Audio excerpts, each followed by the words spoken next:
Hello everyone and welcome back to UGC NET mentor. Guys, UGC NET की eligibility को लेकर के काफी क्वेश्चन उठे हैं लास्ट कुछ टाइम में। तो गाइस मैं आपको बता दूं कि यूजीसी नेट में अप्लाई करने के लिए ग्रेजुएशन वाले भी एलिजिबल हैं, 4 ईयर ग्रेजुएशन वाले एलिजिबल हैं और पोस्ट ग्रेजुएशन वाले भी एलिजिबल हैं। मैंने आपको पहले भी वीडियो बना के समझाया था कि जो इन्फॉर्मेशन बुलेटिन में मेंशन है, जो इन्फॉर्मेशन बुलेटिन आया था एनटीए का, उसमें मेंशन था कि जो पीजी परसुइंग है वो एलिजिबल है। अब पीजी परसुइंग का मतलब तो ये हो गया कि फर्स्ट सेमेस्टर से लेकर के 4th सेमेस्टर तक सब लोग ही पीजी परसुइंग है, तो सब लोग एलिजिबल माने जाएंगे। बट प्रॉब्लम ये आ रही थी फॉर्म फिलिंग के टाइम पे, जब आप फॉर्म फिल कर रहे थे तो वहां पर जब आप ईयर ऑफ पासिंग मेंशन करते थे तो 2025 या 26 कोई सा भी ईयर आप मेंशन करो, और जब आप यहाँ पे मेंशन करते हो whether in final year result awaited, यहाँ पर अगर आप नो लिखोगे तो फॉर्म आगे प्रोसीड नहीं हो रहा था।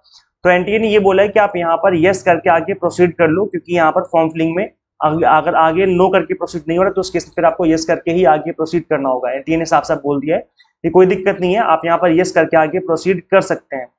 तो यहाँ पे आपको यस ही करना है, चाहे फर्स्ट ईयर में हो तो भी आपको यस करना है, अगर आप सेकंड ईयर में हो तो भी आपको यस ही करना है। आप यहाँ पे नो मत करिए, नहीं तो फॉर्म फिलिंग आगे नहीं होगी। तो यहाँ पर सब लोग एलिजिबल हैं ग्रेजुएशन में, जो 4 साल का ग्रेजुएशन कर रहे हैं, अंडर ग्रेजुएट प्रोग्राम है 4 साल का। तो जो 4th ईयर में है वो कैंडिडेट एलिजिबल हैं, वो अप्लाई कर सकते हैं। प्लस अगर आप पोस्ट ग्रेजुएशन में हो, आप फर्स्ट सेमेस्टर में हो, सेकंड सेमेस्टर में हो, थर्ड सेमेस्टर में या फिर 4th सेमेस्टर में हो, किसी भी सेमेस्टर में हो, आप एलिजिबल हो अप्लाई करने के लिए। लेकिन बस आपको चीज याद रखनी है, जो फर्स्ट सेमेस्टर वाले सेकंड सेमेस्टर वाले स्टूडेंट्स हैं उनको, दैट इज कि अगर आपने नेट पास किया, यूजीसी नेट क्रैक किया असिस्टेंट प्रोफेसर बनने के लिए, तो फिर ये सर्टिफिकेट आपके लिए लाइफ टाइम एलिजिबल रहेंगे, आप लोग लाइफ टाइम के लिए वैलिड रहेगा। लेकिन अगर आपने क्वालिफाई किया एडमिशन ओनली फॉर पीएचडी, तो उस केस में इस सर्टिफिकेट का फर्स्ट ईयर वालों के लिए कोई भी मतलब नहीं बनता, क्योंकि ये सर्टिफिकेट सिर्फ और सिर्फ 1 साल के लिए होता है।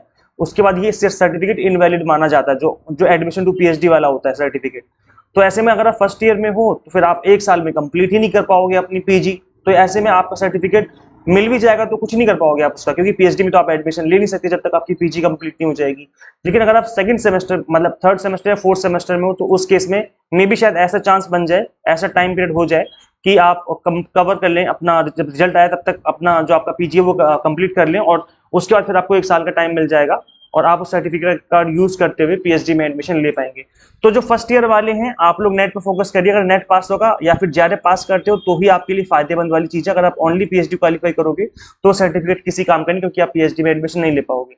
और जो भी पीजी वाले कैंडिडेट्स हैं, आपको सिर्फ एक चीज आपको याद रखनी है, अगर आप किसी भी सेमेस्टर में हो, चाहे फर्स्ट सेमेस्टर में हो, सेकंड, थर्ड या फोर्थ, किसी भी सेमेस्टर में हो, पीजी कर रहे हो, तो ऐसे में एक चीज आपको याद रखनी है, दैट इज कि आपको पीजी अपनी कंप्लीट करनी है विद इन 2 ईयर। 2 साल का टाइम दिया जाता है, जब आपका रिजल्ट आएगा तब से लेकर के आपको 2 साल का टाइम दिया जाता है। अगर 2 साल में आप पीजी अपनी कंप्लीट नहीं कर पाए तो उस केस में चाहे आप नेट करो, चाहे जेआरए करो, चाहे पीएचडी करो, सब कुछ ही इनएलिजिबल माना जाएगा, आपको एलिजिबल नहीं माना जाएगा, मतलब आपका जो सर्टिफिकेट वो इनवैलिड हो जाएगा। तो आपको पीजी अपनी 2 साल के अंदर अंदर कंप्लीट करनी है।